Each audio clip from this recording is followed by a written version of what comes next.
Se a sua infância foi nos anos 90 ou depois dela, principalmente depois dela, é bem provável que você já tenha escutado alguma pessoa mais velha falando que as brincadeiras de crianças e jovens antigamente eram muito mais divertidas. Sempre tem isso, né, de que antigamente as crianças brincavam muito ao ar livre, o que é bem diferente de hoje em dia. Eram várias as formas que as crianças tinham de se divertir. Algumas ainda existem, outras eu até me lembro de ter brincado, mas de certo modo dá pra ver, dá pra sentir que boa parte dessas brincadeiras meio que estão sumindo, né, pouco a pouco. Algumas bem clássicas que falavam muito eram tipo amarelinha, pega-pega, bolinha de gude, vivo morto. No Brasil a gente ainda tem alguma coisa com futebol de rua, né? Eu pelo menos me lembro de ter jogado muito futebol de rua com latinha de refrigerante amassado. Eu não sei, eu tenho a impressão que pouco a pouco, ao longo do tempo, esse tipo de brincadeira está sumindo, está realmente desaparecendo. Eu ainda sou de uma geração que tem memórias de ter brincado ao ar livre, mas também tenho memórias de ter passado tardes inteiras jogando videogame com os meus amigos. O mundo virtual meio que se mostra, né, como muito mais atrativo para os jovens atualmente. Além disso, os espaços das crianças nas cidades estão se perdendo, o que não favorece nem um pouco. Os pais, por exemplo, em cidades grandes, já não deixam seus filhos ficarem brincando na rua justamente por conta do excesso de insegurança. A verdade é que a modernização está afetando, seja para melhor, seja para pior, a forma com que as crianças vivem a sua infância. Acontece que isso não é uma coisa de agora, isso não é um fenômeno do século XXI, por exemplo. Os efeitos dessas mudanças já são percebidos há muitos e muitos anos. Quando a criança se torna adulto, ela percebe essas mudanças com mais clareza e também passa a sentir saudade daquilo que vivenciou na sua juventude. Isso sem dúvida foi algo percebido pelo grande escritor húngaro Ferenc Molnár e que também motivou ele a escrever esse livro aqui, Os Meninos da Rua Paulo. Para gerações mais antigas que a minha, esse livro com certeza vai gerar um profundo sentimento de nostalgia. Já para minha geração ou gerações mais recentes, Os Meninos da Rua Paulo é um livro que consegue a proeza de nos dar saudade de um tempo que vivemos muito pouco. Ou, para outros casos, né, consegue dar vontade de experimentar um tempo que nem sequer se viveu.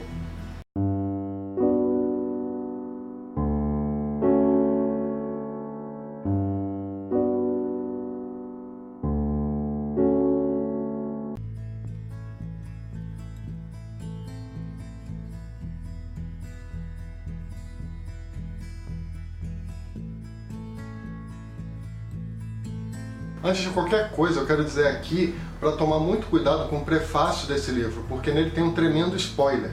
Por sorte, uma boa alma informou isso daí lá nas avaliações do site da Amazon. E aí eu já pulei, né? Eu já li o livro sem ler o prefácio, e quando eu terminei, aí sim eu li o prefácio do livro. E deu pra ver, né, que tem realmente um spoiler ali que pode estragar toda a sua leitura.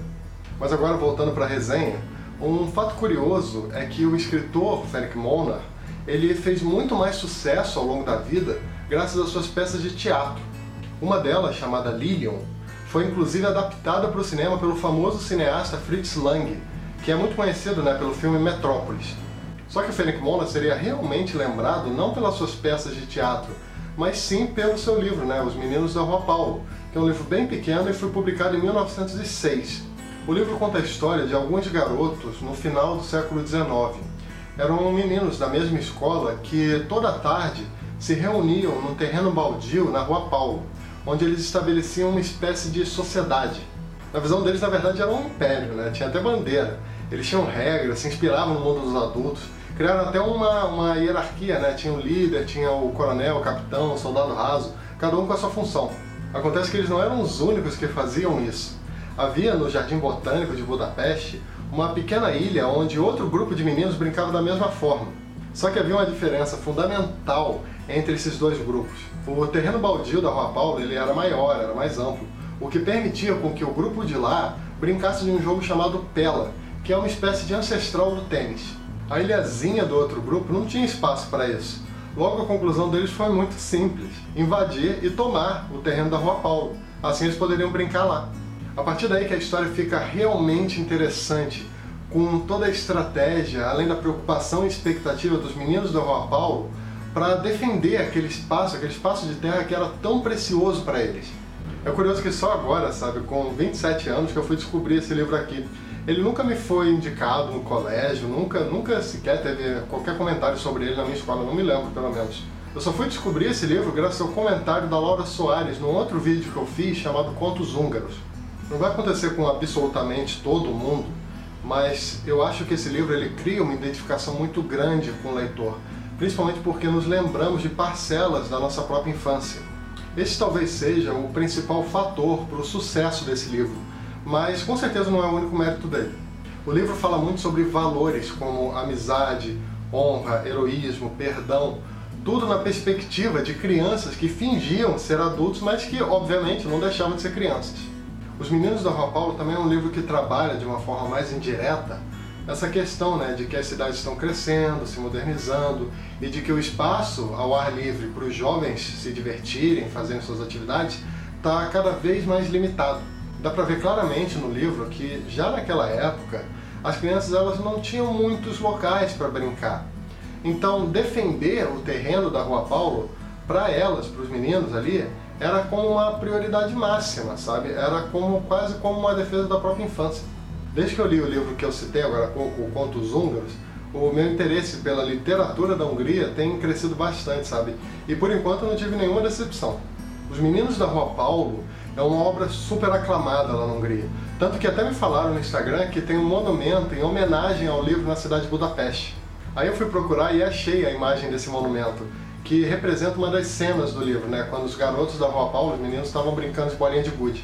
Por mais distante que a Hungria possa parecer para você, culturalmente falando, eu acho sinceramente que vale muito a pena tentar se aproximar e conhecer um pouco mais da literatura daquele país. E para isso, Os Meninos da Rua Paulo pode ser um excelente, um excepcional ponto de partida. É isso, espero que tenha gostado da resenha.